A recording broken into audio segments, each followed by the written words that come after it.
the pup on Sunday. Are you considering at all maybe stashing him on the 53-man roster, getting him to practice those first 4 weeks, or are you thinking kind of the other way? Yeah, Brad and I will discuss all that, over the next, call it 3 or 4 days here. We're going to start kind of meeting this afternoon after all this and start going through it. And so I'm not going to be able to give you a definitive answer right now. Both of those guys are doing well right now. Is there an update at all on Isaiah Pacheco? Is his timeline still hopefully likely week 1? He's another one. I can't give you anything definitive, he is feeling better as of yesterday. It's been a little touch and go right now. He's had a little bit of a back, and we're hoping he's coming out of this as of yesterday a little bit. So that's in addition to the knee. What's that? That's in addition to the knee. Just to clarify, Dan, is the knee injury the same knee that was injured last year for him? I do not know that. It's a good question. The knee is not the concern. The knee is not the concern. All right, man. Appreciate y'all once again, man. Thumbs up the video, share the video, subscribe to the channel, check out Detroit Lions Talk playlist. And this is bad, man. You know what's so funny? Before I listened to this video, I just was listening to Braylon Edwards. Excuse me. I was listening to Braylon Edwards on Woodward Sports, and they were talking about the clips where, and I find them and try to put them in there, where Dan Campbell was speaking about, don't know what Pacheco injury is, now it's a back injury.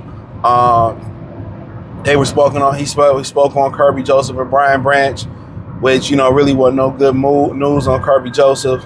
Then it came out, I don't know if it came out after they did this video, Payne Turner, somebody that was, from played in New Orleans, played in Dallas, injured all the time his whole career. He went on season-ending IR. So that came out. Derek Moore from Michigan, the second-round pick. He got injured. He said he may be ready for week 1. He was the second time he was injured this camp. You had the linebacker from Michigan get injured. You had K. Mays, which I don't know if he had any major injuries throughout his career, get injured. I mean, at the end of the day, man, I'm a try to get to a stream, but either Brad Holmes or Dan Campbell got to go. One of them got to go. You know what I'm saying? And that's just what the fact. That's just what it is. They're not going to win as a combination. They're not going to win as a combination. I'm telling you, it's a bad fit. I know, they hired Brad Holmes, and then they did their own hire for Dan Campbell. They didn't allow Brad Holmes to hire Dan Campbell. It's a bad fit, bro. Them together is like mixing ammonia and bleach. Death. It truly is really a bad fit. It's a bad fit. And from the standpoint, and I'm not going to harp on too much of the fit, and I'll say that for whenever I get to the stream. But when I mean the fit, you got a coach that believe in practicing really, really hard, doing a lot of hitting in practice, which, 20 years ago, you can do that. 30 years ago, you can do that. You can do even more hitting, 2-a-day padded practices. And for 5 and 6 consecutive off seasons, it's been the same as results. From day 1, since they got here, we've been the most injured team in the NFL. I don't even have to look it up. I know for a fact because I see it. But then, right? Then through these 6 years, you got a GM who did an interview on a Free Press, I think it was, talking about his affection for injury-prone players because his career ended in a car accident, which he has a fucking addiction into broken up players. It ain't because they cheap. That's just not about the main foundation of his premise of getting injury-prone players is because his career got cut short because of a fucking injury, a car crash. So he feel bad for all these guys. I mean, he straight up drafted guys like Josh Pascal, who was who had a number of illnesses and sicknesses coming in. He was injured during the All-Senior Bowl. He's drafted Levon Zerike, who had a possible career-ending back injury. He didn't even play his last year in college because it was the COVID year. So you drafted a guy who came off a back injury and didn't even play the previous year. Then he dropped F.A. Melifanu, who can't stay healthy when he was playing with the Detroit Lions. Whole 2024 draft class had injuries. Rackstraw, Arnold, Giovanni Manu, Sonoy Vaki, Christian Mahogany, Makai Wingo. Last year? He drafted Miles Frazier out of LSU. Can't stay healthy. Can't stay healthy. Drafted to, I don't know what round Jimmy Rowland was in. 3rd or 4th round. Can't stay healthy. 2nd round pick Derek Moore. Can't stay, already injured. Can't stay healthy.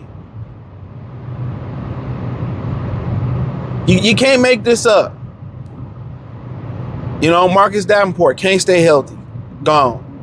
Banking on him 2 years in a row. He couldn't stay healthy. You know, just think about some other guys that had major. Elaine McNeely drafted, major injury. Malcolm Rodrigo, major injury. I think Derek Barnes suffered a major injury a couple years ago. DJ Reed been fairly healthy his whole career. Come to Detroit, major injury. Roger McCreary come here. Well, he said, "Well, man, I had to adjust." He been in the league for at least 5 years, between the Titans and the Rams, somewhere around there. He said, "You know, I had to adjust to the practice in Detroit. I've never practiced this hard." And you wondering why they injure so much. You got a GM who loves broken up and injury prone players. He loved refurbished products. He loved the open box sale. And then you got a GM that like to put you through rigorous, or you got a coach that like to practice balls to the wall. It's a recipe for disaster, dog. They gotta be split up. You gotta be split up. This is not a one-off. They haven't had one healthy year. Had they had a healthy year, they would have a Super Bowl. 6 consecutive years. 6 consecutive off seasons right now. My count is counting. It's the same ass thing. This is by no coincidence, bro. Then it's believed, allegedly, that he paid Kirby Joseph knowing that he had a season-ending injury or career-ending injury. He knew it. One of them gotta go, bro. One of them gotta go. Ain't no way around it. The Lions are already, every year, they start behind the 8 ball because of injuries. And nobody wants to make an adjustment. Nobody wants to make an adjustment. Brad don't want to say, let's get more durable players. He don't say, let's get more durable players. Brad don't, or Dan don't be like, you know what, let's go, let's not go as hard in practice. Let's get the veterans a little time off. Let's not go as hard. No. Brad is like, oh, Dan is like, oh, we had a bad year last year. We gotta go even more harder at practice. And guess what? Anzalone got injured, had a long injury last year. It don't stop, bro. It don't stop, bro.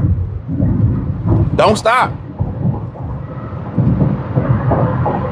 This team is not going to win with them two dudes together. It's not going to win. They won't win anything this year. Then, I even get to this point, the Isaiah Pacheco thing. You trade David Montgomery for a center when you need him, and Drew Stroggins, when you need him because your center go down, because your practice too damn hard, he can't even step in and assume the position for 10 to 12 weeks or for 10 weeks. So you just got him for what? You traded a very key piece for what? Then you replace David Montgomery with Isaiah Pacheco, a 7th round draft pick who been hurt his whole career. Then the guy that you was going to replace David Montgomery with, Sonoy Vaki, he can't stay healthy. This camp, he get poked in the eye and his eyeball hanging out his socket. It all boils back down, in the true foundation of it, it all boils back down to Brad Holmes. He just loved a broken up, refurbished, open box ass player, bro. And then he drags his feet. You knew it was a good chance that Kirby wasn't going to be back this year, or not going to be back in any capacity. You knew Brian Branch might not be back this year. He might miss half the year, and you needed a safe. And did they go get a safe? No. They got the signed kid from Tampa Bay. He was supposed to be their nickel. Guess what? Nickel / safety. He fucking hurt. You can't make this up, bruh. They haven't even played meaningful football snaps, bruh. Most of these guys haven't even started in the football game. Don't forget, last year, they drafted a 6th-round pass rusher, Hamad Hassan. He got fucking injured last year. He tore his fucking pectoral muscle. And just thinking of guys that I can't even remember. Remember the receiver they got from Georgia, Dominic Lovett? He had a major injury last year. They drafted J-Mo coming off a major injury. They drafted a tight end. The 2 people they took in a 3rd draft, Sam Laporta and Brian Branch, both coming off major injuries. Sam Laporta came back, got injured again. Now he back. You couldn't even write this in a book, bruh. It is mind-blowing. They don't have a chance this season, bruh. They already got people on IR. Already people getting injured. They haven't even really played preseason for real. Then don't forget the linebacker that they picked up. Forget his name. They got him from free agents from the Texans. He already on the IR list.